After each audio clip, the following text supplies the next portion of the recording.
Building typing skill is the process of pushing out into new speed areas, even if you temporarily lose control, and then using the foundation skill techniques until you have regained control in this new speed area. George wants to increase his typing speed, so he takes advantage of opportunities for independent practice. He knows the rate at which he can type and maintain control, and now he is deliberately working at a faster rate. But he's beginning to lose control. His typing is no longer smooth and even. He's getting tense. It shows up in the lines in his forehead, in the rigid position of his shoulders. Well, that's to be expected when you first try for extra speed. What's the answer? George has learned the answer in typing class. The thing to do is to analyze the way you were typing and rebuild your skill in the foundation techniques. Now, what's wrong, George? Well, you know you grew nervous and tense. To maintain control, you must relax. Type with ease. What else was wrong with your typing? You had some technique difficulties. That capital T is way out of line. That means faulty operation of the shift key. Precise operative control is another fundamental skill technique. What else? That Q is fainter than the other letters, a sure sign of unequal stroking power. Correct stroking is, of course, basic to typing skill. In fact, what we have here are 3 of the 7 foundation skill techniques.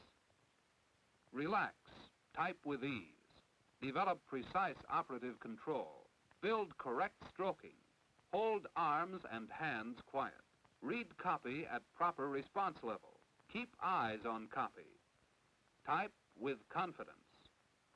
To rebuild his typing skill, George will concentrate on those techniques in which he is weak. First, to overcome that nervous tension. Tenseness often comes from poor posture. Make sure you're sitting properly. Hands and forearms should be in a line parallel with the slope of the keyboard. Shrugging the shoulders this way helps you to shake off that tenseness. Now that you're relaxed, what next? Develop precise operative control. Remember that T that was out of line? Better rebuild your skill in the use of the shift keys. First, practice the reach to the key. Reach out with your little finger, swinging your hand a little from the wrist. Don't roll your wrist, as this will throw your fingers out of line. Use this hinge action so your hand will swing back automatically to its natural position. And here's another don't. Don't move your arm out of position like this, or you'll have to hunt for the natural position of your fingers on the keys. The right way is the easy way. In typing capitals, hold the shift key down until the letter has been struck, and no longer. Incidentally, notice that the space bar is struck with the right thumb and released immediately.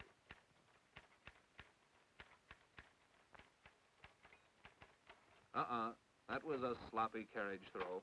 Better practice. There, that's better. And you're off to a quick start. In slow motion, watch for the simple wrist and forearm motion which throws the carriage and the quick start on the next line in a continuous flow of typing. Don't let the elbow get out of line. Similarly, the other operative controls are used without interfering with the continuity of your typing. Now, George, what else? Oh, yes, that faint Q. That's a result of unequal stroking power. Remember, the stroke is made with a sharp blow to the center of the key with an immediate release. The same power is behind every stroke. Some people have trouble with the weaker third and fourth fingers.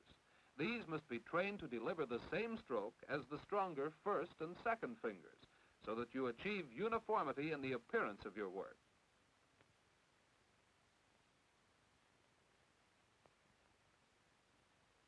Watch out for unequal stroking power. See that you don't pull back on the stroke. Strike the center of each key and release it immediately. Let your fingers do the work. Here's a little trick for testing whether your hands and arms are quiet, almost motionless. If the coin stays put, you know you're typing with your fingers only, as you should. We can't overemphasize the importance of proper stroking. Watch it in slow motion. Watch to see whether your stroking can be improved.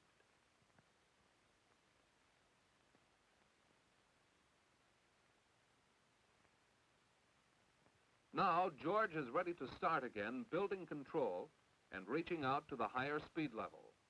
In doing so, he will naturally use all 7 skill-building techniques. Always read the copy at the proper response level.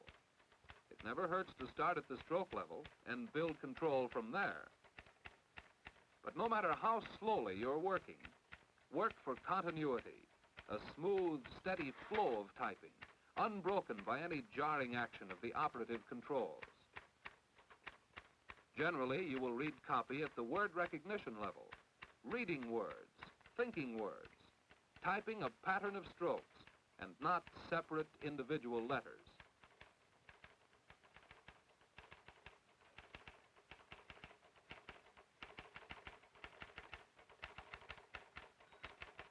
Of course, unfamiliar words for which you have developed no pattern may need to be typed at the combination or even the stroke level. Work up smoothly to the fastest speed at which you are sure of control. And remember the other foundation skills. Keep your eyes on the copy. If you look away, you may lose your place and interrupt the flow of your typing. Tune your ears to listen for the bell so that you don't have to watch for the end of the line.